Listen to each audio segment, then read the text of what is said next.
অবৈধ অনুপ্ৰৱেশকাৰীৰ বিৰুদ্ধে হিন্দু মুছলমান একত্ৰিত হৈ এতিয়া ৰাজপথত নামিছে। হাতে হাতে প্লে কাৰ্ড লৈ প্ৰতিবাদ সাব্যস্ত কৰিছে শ শ লোকে। তেওঁলোকে অভিযোগ উত্থাপন কৰিছে যে দীৰ্ঘদিন ধৰি একাংশ অবৈধ অনুপ্ৰৱেশকাৰীয়ে বা সন্দেহযুক্ত নাগৰিকে বিভিন্ন ধৰণৰ চুৰি কাৰ্য বা অন্যান্য অপকৰ্ম সংঘটিত কৰি আহিছে আৰু এনেবোৰ কাণ্ড সংঘটিত কৰি গাঁওখনক বদনাম কৰাৰ চেষ্টা কৰি আহিছে বুলি অভিযোগ উত্থাপন কৰিছে ৰাইজে। আৰু ইয়াৰ পিছতে এতিয়া হিন্দু মুছলমান সকলো একত্ৰিত হৈছে আৰু একত্ৰিত হৈ তেওঁলোকে প্ৰতিবাদ সাব্যস্ত কৰিছে। হাতে হাতে প্লে কাৰ্ড লৈ প্ৰতিবাদ সাব্যস্ত কৰিছে, লগতে হুংকাৰ প্ৰদান কৰিছে যিসকল অবৈধ অনুপ্ৰৱেশকাৰী বা সন্দেহযুক্ত নাগৰিক আছে সেইসকলক শীঘ্ৰে গাঁও এৰি যাবলৈ এক প্ৰকাৰ হুংকাৰ প্ৰদান কৰা দেখিবলৈ পোৱা গৈছে স্থানীয় ৰাইজে। লৈ আছো এই মুহূৰ্তৰ সবিশেষ। অবৈধ অনুপ্ৰৱেশকাৰীৰ বিৰুদ্ধে ৰাজপথত নামি হিন্দু মুছলমান। অবৈধ অনুপ্ৰৱেশকাৰীৰ বিৰুদ্ধে এবাৰ ৰাজপথত নামি পৰিছে হিন্দু মুছলমান। একত্ৰিত হৈ ৰাজপথত হিন্দু মুছলমান নামিছে। হাতে হাতে প্লে কাৰ্ড লৈ প্ৰতিবাদ সাব্যস্ত কৰিছে শতাধিক লোকে। দীৰ্ঘদিন ধৰি সন্দেহযুক্ত নাগৰিকে বিভিন্ন অপকৰ্ম কৰি অহাৰ অভিযোগ উত্থাপন কৰিছে। চুৰি কাৰ্য দিলে গাঁৱৰ পৰিৱেশ বিনষ্ট কৰাৰ অভিযোগ উত্থাপন কৰিছে ৰাইজে।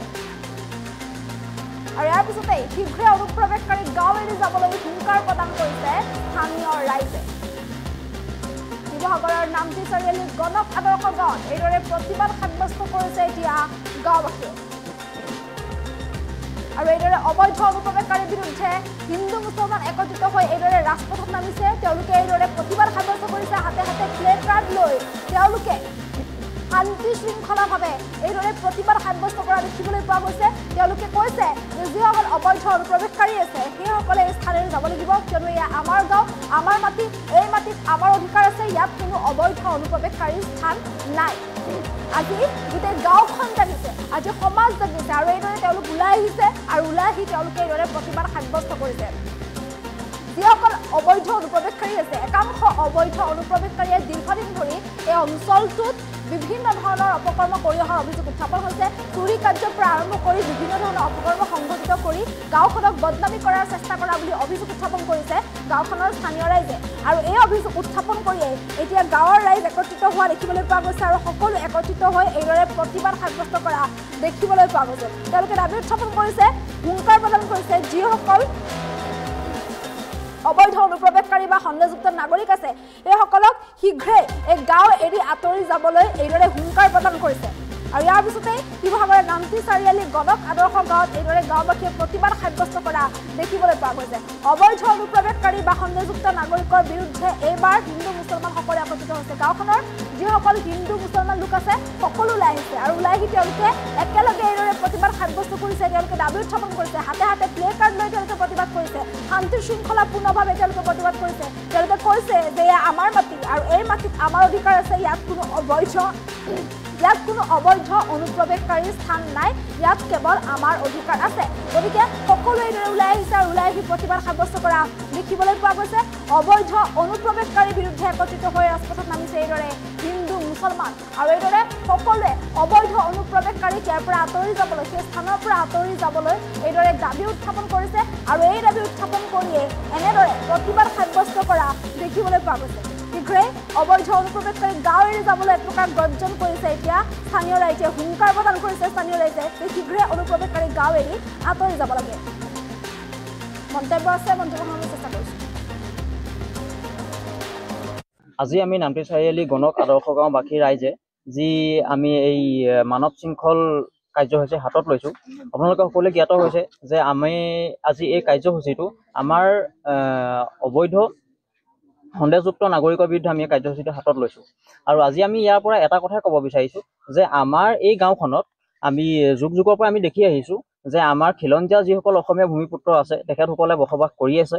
আৰু তাৰ পিছতে তাৰ মাজতে এনেকুৱা হৈ গ'ল কি মানে কথাটো সন্দেহযুক্ত নাগৰিক কিছুমান কৰ্মসূত্ৰে হওক, কিছুমানে বিভিন্ন ধৰণৰ প্ৰলোভন দিয়ে হওক, তেওঁলোকে আহি পেলাই আমাৰ এই মানুহখিনিৰ মাজত আহি সোমাই বিভিন্ন ধৰণৰ বিশৃংখল সৃষ্টি কৰিছে তেখেতলোকে। আৰু আমি আপোনালোকক এটা কথা ক'ব বিচাৰোঁ যে আমাৰ এই গাঁওখনত 100 ঘৰ মানুহে বসবাস কৰোঁ। এই 100 ঘৰ মানুহৰ ভিতৰত প্ৰায় 3-4 ঘৰ মানুহে আছে যে যিসকল তেখেতলোকক আমি অবৈধ সন্দেহযুক্ত নাগৰিক বুলি আমি কওঁ। তেখেতলোকৰ এই 3-4 ঘৰ মানুহ ইয়াত থাকি পেলাই আপোনালোকে চাব আমাৰ সমগ্ৰ নামটি অঞ্চলটোত তেখেতলোকে বিভিন্ন ধৰণৰ কুকৰ্ম কৰি আহে।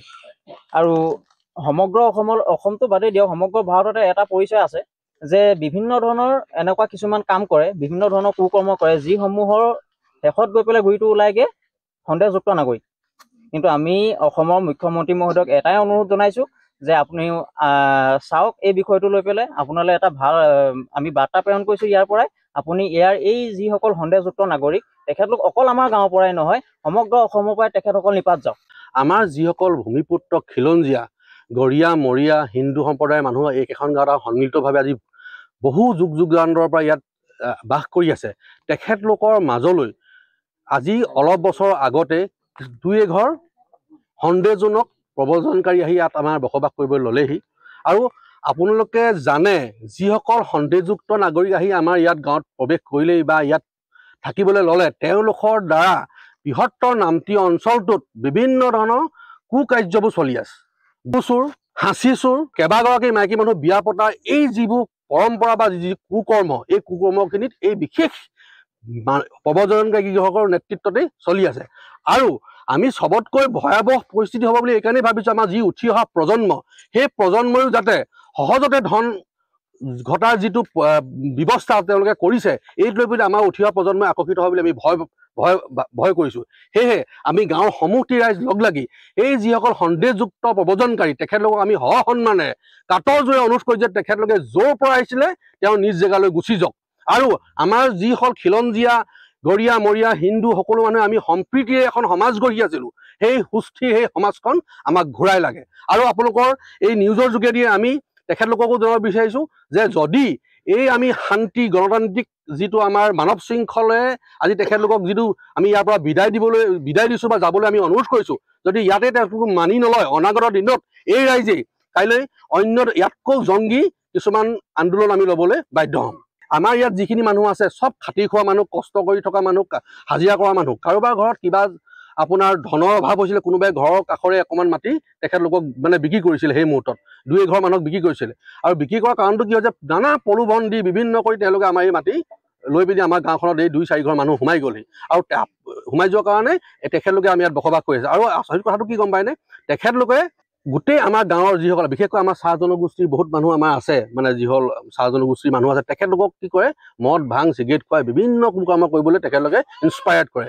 সেয়েহে আমাৰ উঠি অহা প্ৰজন্ম যাতে তেখেতলোকৰ এই কুকৰ্মৰ লগত যাতে জড়িত হৈ আমাৰ গাঁওখনকো যে বিনষ্ট কৰি নেপেলায়, তাৰ কাৰণে আমি তেখেতলোকক এতিয়াই হাতযোৰ কৰি আমাৰ গাঁওখন খালী কৰি দিবলৈ আমি অনুৰোধ জনাইছোঁ। আমাৰ আদৰ্শ গাঁৱৰ যিখিনি সন্দেহযুক্ত প্ৰব্ৰজনকাৰী আছে বা ইয়াত স্থিতি লৈছে, তেওঁলোকক আমি সজোৰে কাটৰ অনুৰোধ কৰিছোঁ যাতে তেওঁলোকে কোনো হয় হুলস্থুল নকৰি, আমি যিটো অনুৰোধ কৰিছোঁ তেওঁলোক ইয়াৰ পৰা বসবাস কেন্দ্ৰ এৰি অন্য ঠাইলৈ গুচি যাওক, বা আপোনালোকৰ যদি স্থিতি আছে ক'ৰবাত তালৈ গুচি যাওক। কিন্তু আমাৰ গাঁওখন আপোনালোকৰ কাৰণে